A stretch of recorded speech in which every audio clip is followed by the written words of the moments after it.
প্ৰধানমন্ত্ৰী মোদী ডাঙৰীয়া এইটো কৈ আছে যে কৃষকৰ আয় দুগুণ কৰিব লাগে। সেইটোৰ কাৰণে আমি ধান কৰাৰ পিছত সেই মাটিটোত অন্যান্য কি খেতি কৰিব পাৰোঁ, এইটো এটা মানে আমাৰ কমলপুৰ ৰঙিয়াত প্ৰথম তাৰমানে এইটো মিলেট, মানে অসমীয়াত কণী ধান বুলি কয়।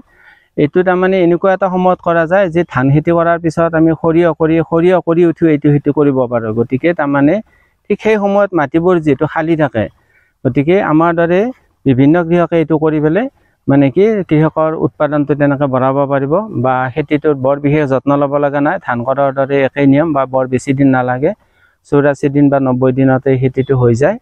মানে শস্য মানে গুটি ছিটিওৱাৰ পৰা কাটিব পৰা হৈ যায় 90 দিনতে।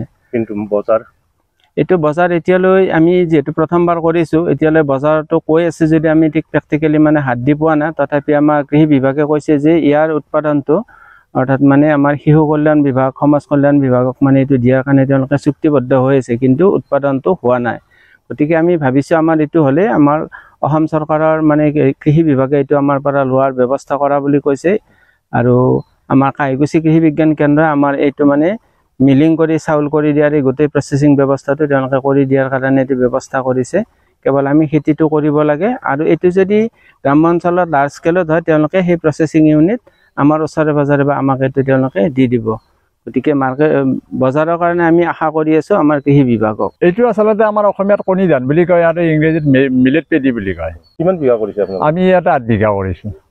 চৰকাৰীভাৱে কিবা সহায়? চৰকাৰীভাৱে আমি সম্পূৰ্ণ সহযোগ পাইছোঁ। আমাৰ তেখেতসকলে আমাক সাৰ বীজ আমাক গোটেইখিনি যোগান ধৰিছে। এতিয়া আমি যিহেতু আমাৰ এতিয়া চপোৱাৰ সময় হৈছে, এতিয়া আমি আমাৰ কৃষি বিজ্ঞান কেন্দ্ৰৰ কাহিকুছিৰ লগত আমি যোগাযোগ কৰিছোঁ। তেখেতসকলেও আমাক সহযোগ কৰিছে, আৰু তেখেতসকলে আমাক মানে বজাৰখন তেখেতসকলে আমাক দিম বুলি এটা মানে আমাৰ লগত এটা আলোচনা চলি আছে।